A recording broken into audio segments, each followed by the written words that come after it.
Omar Badar, Deputy Director of the Arab American Institute, and Qanta Ahmed, author of Land of Invisible Women and a Middle East analyst. Omar, first to you. What do you make of this resolution that Congress is taking up tomorrow?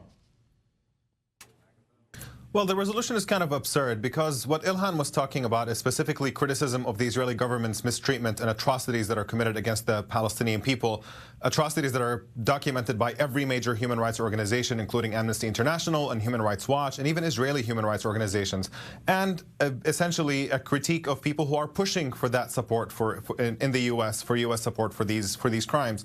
And there are people who don't want to have an honest conversation about that. And so they deflect from that conversation simply by smearing Ilhan Omar, by putting words in her mouth, by effectively accusing her of talking about the American Jewish community when she's absolutely made no reference to the American Jewish community whatsoever. And, you know, sometimes, though, it slips what this is really about, as you saw with Congressman Juan Vargas, who tweeted that questioning in response to Ilhan, saying that questioning U.S. support for Israel is, quote, unacceptable. Well, I'm sorry, Congressman, it's not only acceptable to have debates about foreign policy issues, I think it's a moral obligation to question U.S. support for Israel, because any American with a conscience should be concerned about the fact that our tax dollars are being used to commit atrocities and land theft in Palestine. Qanta, what do you think? Is Ilhan Omar being smeared? Where does the line cross, in your view, between legitimate criticism of the state of Israel and anti-Semitism? How do you see her comments? Omar has had a series of remarks, in her written remarks, in her spoken remarks, which actually don't add up to foreign policy critique, and I say that as a member of a foreign policy think tank and also as a member of the Shoah Foundation. She has used ugly stereotypes about anti-Semitism, the hypnotism of America by Israel, referring to money, referring to Jews as covert influences, and referring to the lobby. These are the most ancient structures of anti-Semitism that you can read about.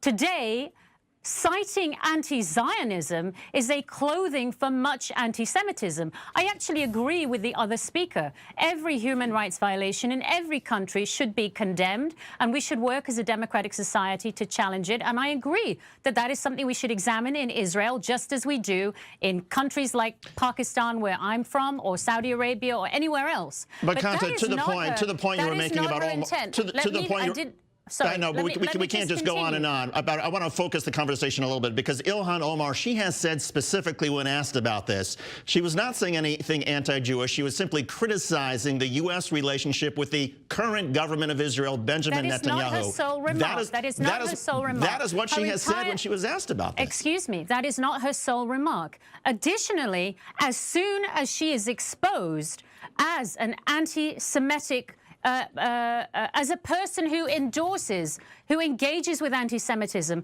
who stands and gives keynote addresses to charities that have been indicted by 3 Muslim governments and a Swedish government as financing Islamist terrorism that also has a spirit of anti-Semitism in it. She now shapeshifts, as is typical of Islamists, and says that I am now a victim of Islamophobia.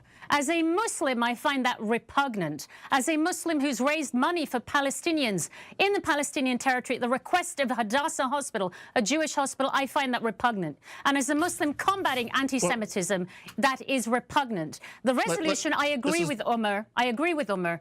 The resolution is futile. The Democrats have missed a legitimate opportunity. Again, Omar, what about the argument that Ilhan Omar does have a lengthy record of saying things that many people consider to be offensive? No, Qanta is just one of many people who are basically having phantom debates with things that they would like to impose on Ilhan Omar that she has not actually said. It would be much more refreshing to have debates with things that she actually has said. And if you look at her record, there absolutely has never been any reference to covert Jewish action in the U.S. She spoke about the fact that AIPAC does try to influence politics with money, which is absolutely a fact. She has done nothing else but use ancient tropes of anti-Semitism. If she wants to be taken seriously, that's entirely absurd. In order for something to be an anti-Semitic trope, it has to be directed at Jews. And when it's not directed at Jews, then it's not an anti-Semitic trope.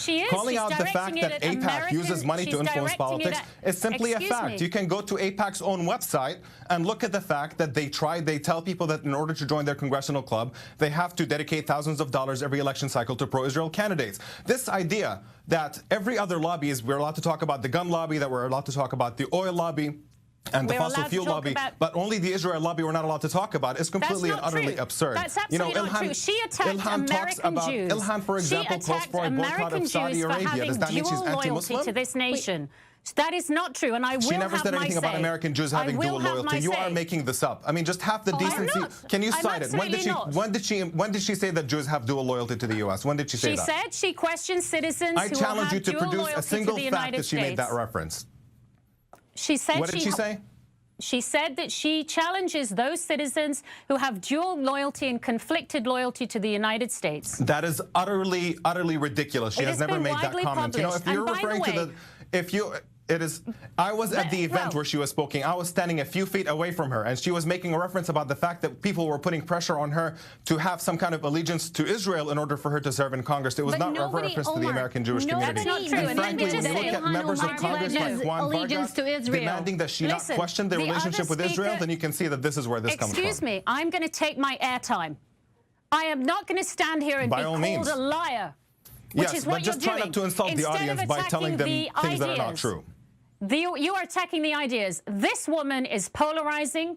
This woman endorses Islamist anti-Semitism. The progressives who've embraced her have made a Faustian bargain, and she does not enhance the benefits of the human rights of Palestinians or Israelis, of which 23% let's try to broaden this out. Qanta, let's try to take it away from this woman just for 1 second. Just for 1 second, let's try to take it away from this woman, Ilhan Omar. And I want to, Qanta, draw your attention to a statement that Omar Badar mentioned, and that is Congressman Juan Vargas, a Democrat from California, said that questioning support for the U.S. Israel relationship is unacceptable.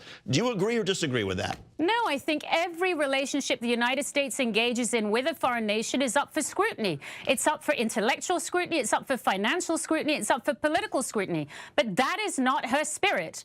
And if the Democratic Party does not see that this woman is completely unfit to be on a foreign affairs committee, then the Democratic Party's future is a Faustian bargain with Islamism. But to that very point, using your logic, Frankly, should Congressman Vargas then not be on a foreign affairs committee or any committee, given that he says that it is unacceptable to question the U.S. relationship with Israel? Using your own logic. I don't agree with him. I don't agree with him. But do I you think you can, No, but not let's in be an clear. anti-Semitic We need to be clear fashion. about one thing, though.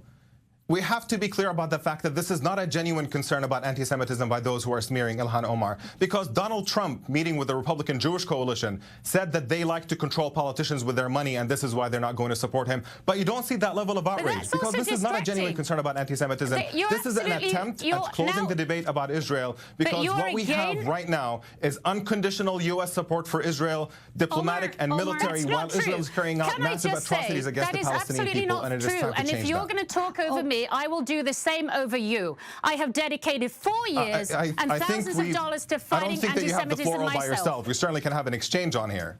It is not a reflection of American values to support Israel gunning down journalists and medical personnel and bombing civilian areas, all of which is documented by every human rights organization. These are not American values, and every American of conscience should be standing up against them and questioning politicians who are demanding blind support to Israel. So what I hear in the other speaker is a way of veiling the rights of the human rights of Palestinians to shield the anti-Semitism of a neophyte novice congresswoman. Come on, get over yourself. That's an absurd accusation. Stop speaking that is over an absurd me. accusation. Just stop speaking over me.